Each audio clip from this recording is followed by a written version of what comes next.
శ్రీగురుభ్యో నమః. హరి ఓం.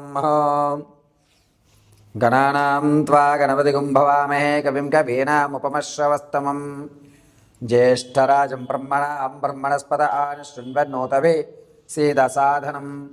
శ్రీమహాగణాధిపతయే నమః. ప్రణో దేవీ సరస్వతీ వాచేభిర్వాచనీవతే ధీనామవిత్రేవతో. శ్రీమహాసరస్వత్యై నమో నమః. జగతం పితరం వందే పార్వతీ పరమేశ్వరం. ఈశ్వర మహాదేవి మహారూపి మహాకాళీ మహాలక్ష్మీ మహాసరస్వతి అనుగ్రహసిత్యర్థే. అందరికీ కూడా వచ్చేటువంటి 7వ తారీఖు 9వ నెల 2025 పౌర్ణిమ శనివారం రోజు భాద్రపద మాస శుద్ధ పౌర్ణిమ శనివారం. ఆ రోజు సంపూర్ణమైనటువంటి రాహుగ్రస్త చంద్రగ్రహణం అనేటువంటిది ఏర్పడుతుంది. ఈ రాహుగ్రస్త చంద్రగ్రహణం ఏర్పడడం వల్ల అందులోనూ కర్కాటక రాశి వారికి, శతభిష నక్షత్రయుక్త కుంభరాశి వారికి, కర్కాటక రాశి వారికి ఈ యొక్క గ్రహణము అనేటువంటిది మిక్కిలి దోషంగా గోచరిస్తోంది. అంతేకాకుండా ఈ యొక్క వృశ్చిక రాశి వారు, కర్కాటక రాశి వారు, కుంభరాశి వారు, ఈ 3 రాసుల వారు కూడా చంద్రగ్రహణ ప్రభావం వల్ల వచ్చేటువంటి నెలలో కొన్ని వినూత్నమైనటువంటి మార్పులు చోటు చేసుకుంటున్నాయి. ఆ మార్పులు ఏ విధంగా జరుగుతాయి, ఈ గ్రహణ ప్రభావం వల్ల ద్వాదశ రాశుల వారికి ఏ విధమైనటువంటి ఫలితాలు ఉండబోతున్నాయి, ఏ విధమైన ప్రమాదాలు జరగబోతాయి అనేటువంటిది తెలుసుకుందాం. ఇందులో ముఖ్యంగా భాద్రపద మాస శుద్ధ పౌర్ణిమ శనివారం రోజు గ్రహణము అనేటువంటిది 6:08 చంద్రోదయం ప్రారంభమైతే చంద్రుడు అస్తమించేటువంటిది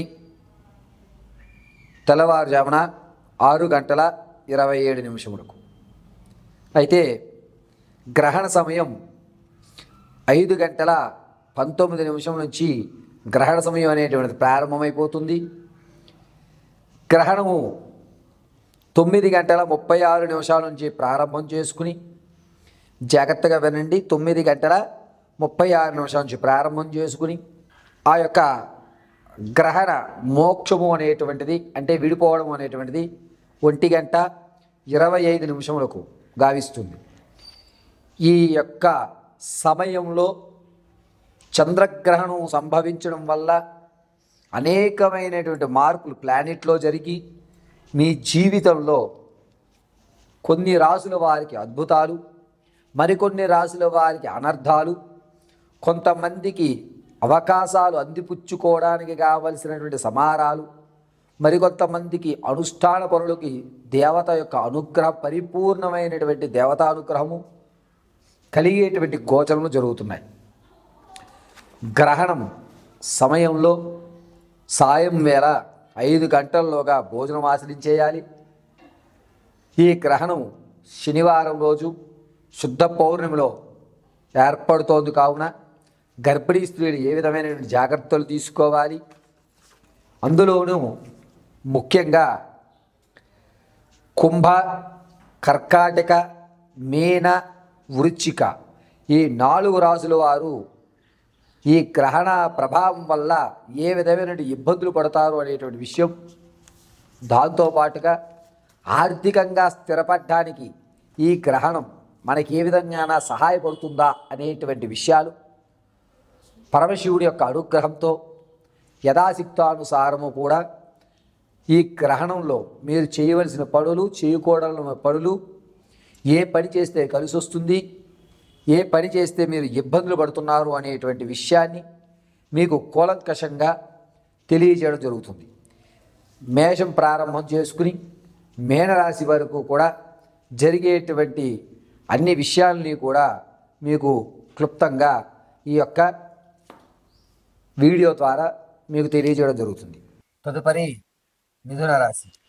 మిథున రాశి వారికి ఈ గ్రహణము అనేటువంటిది భాద్రపద భాద్రపద మాస శుద్ధ పౌర్ణమి శనివారం రోజు సంభవిస్తున్నటువంటి గ్రహణం మీరు అనుష్ఠానం చేయడం వల్ల, అంటే మీకు మీ గురువులు ఇచ్చినటువంటి మంత్రాన్ని పఠించడం కానీ, లేదా మీ కులదేవత కానీ, గ్రామదేవత కానీ, ఇష్టదైవాన్ని కానీ ఆరాధిస్తూ ఉండడం వల్ల మానసికమైనటువంటి ఆందోళన తగ్గి మనస్ప్రశాంతత అనేటువంటి జీవితం గడపడానికి మంచి అవకాశాలు మాత్రమే కనబడతాయి.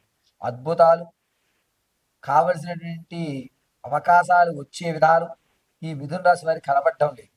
కేవలం మనస్ప్రశాంతమైన జీవితం గడుపుతూ గందరగోళ ఆలోచనలు లేకుండా ప్రశాంతంగా మీరు అనుకున్నటువంటి పనులు పూర్తి చేయడానికి మాత్రమే ఈ గ్రహణం మీకు ఉపయోగపడుతుంది.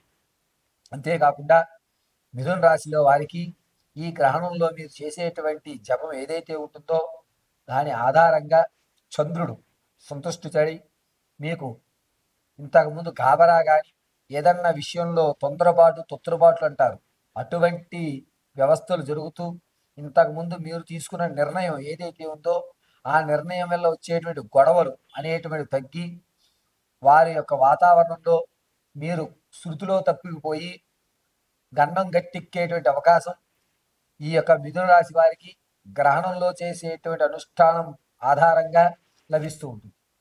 కావున మిథున రాశి వారు ఈ గ్రహణ సమయంలో అనుష్ఠానం గావించుకోండి.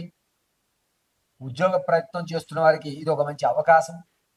ఉద్యోగంలో ఎప్పటి నుంచో ప్రమోషన్ చూస్తూ ఎంత కష్టపడినా నా పై అధికారి గుర్తించట్లేదు అనుకున్న వారు ఈ గ్రహణ సమయంలో నారాయణ్ణి జపిస్తూ ఉండడం వల్ల మీ పై అధికారులు మిమ్మల్ని గుర్తించడం, దాంతోపాటుగా మీకు ప్రమోషన్లు ఇచ్చి మీ జీతభత్యం అనేటువంటిది పెరగడం, ఆర్థికంగా ఒక మెట్టెక్కడానికి మంచి అవకాశం కలుగుతూ ఉంటుంది.